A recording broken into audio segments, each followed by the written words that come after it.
Evelyn, you've been facilitating these field schools. We both have since 2007 was the first one, and I've learned so much. I was wondering if you could talk about what do you think is important for people to know, anybody who's wanting to help facilitate a field school. Yeah. Well, I believe these facilitators are very important, but you can't just pick anybody. They have to know who they are. What are their feelings about a facilitator? Is it just to stand in front of people and you do this, you do this, you do this?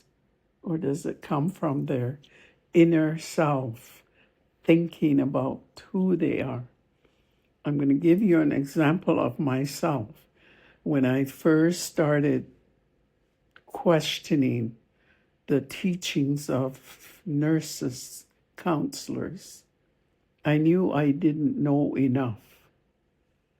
So I was working for Health Canada, and I asked them, I need to take courses. I need to know more about these people I'm working with. These are Native people, but they were so different from my parents.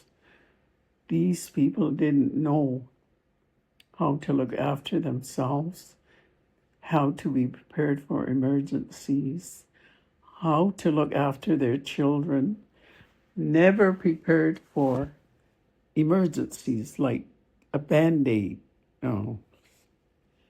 tapes at home. They're knocking at our door at 3-4 o'clock in the morning for someone who's got a cut or a toothache. And I really questioned, why don't they know? How come they're not prepared? And it was brought to my attention that you have to remember we were raised in that building. There was a residential school building still up. We were raised there, and we never seen or heard our parents look after our younger siblings because we were in that school. So our parents were in that school. 7 generations coming down, and none of them knew, none of them were taught the way of our life, though that was stripped from the First Nations people.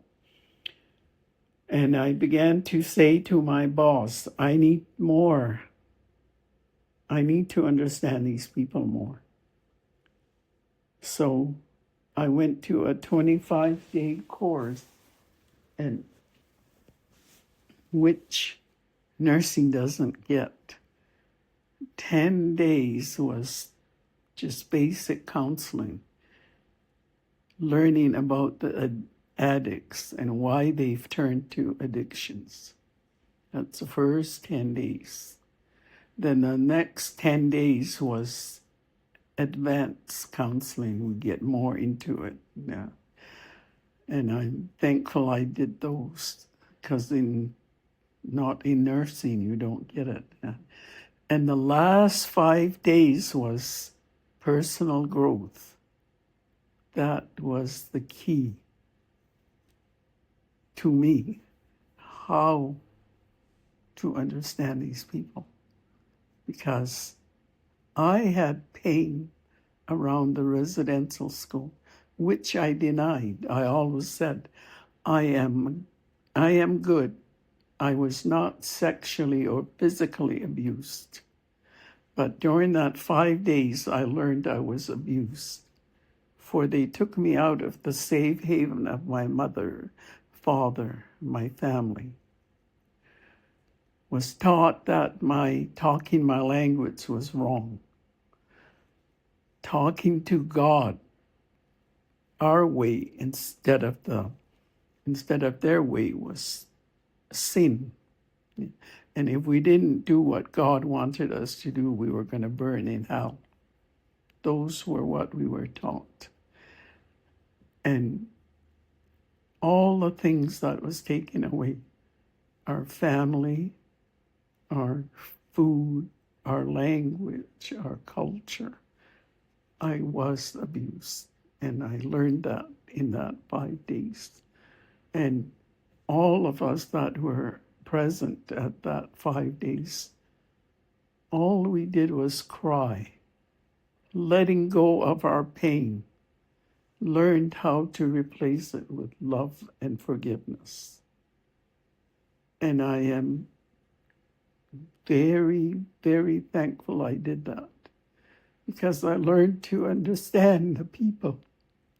I thought they were very stupid for the way they lived, but I learned it was from the trauma, all the traumatization that we encountered in the residential school. Sure, some were not sexually or physically abused, but were abused in every other way. And when I learned that about me, when I reconnected with who I am, boy, what a difference in my life. I used to say, oh, they're so stupid. Why are they drinking like that? Why are they doing this? But I learned, and I listened to them more. I became a better listener, more empathetic, and learned to just be there for them. And give them advice if they wanted to go for a treatment somewhere. But I never told them what to do, only when they wanted to know, do you think I'm ready? And that is something that I learned when I started doing these workshops when I worked in the community. I never told them. I always said to them, tell me your story.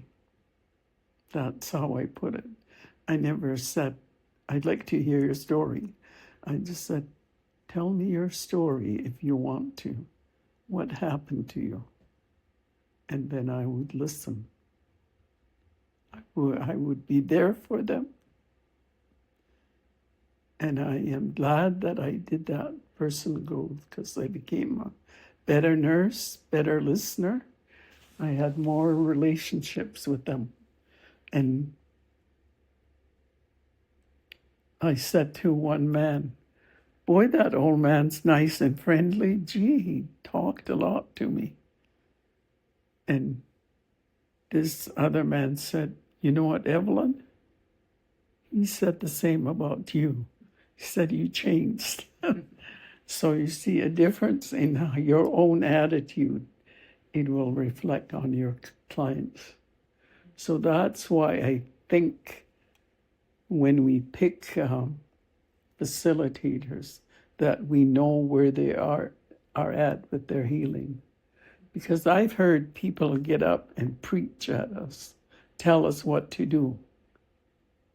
And they just think it's going to be done that way just because they've stood there and told us, So your own inside, where are you at with your own? And you will be a good teacher if you know who you are.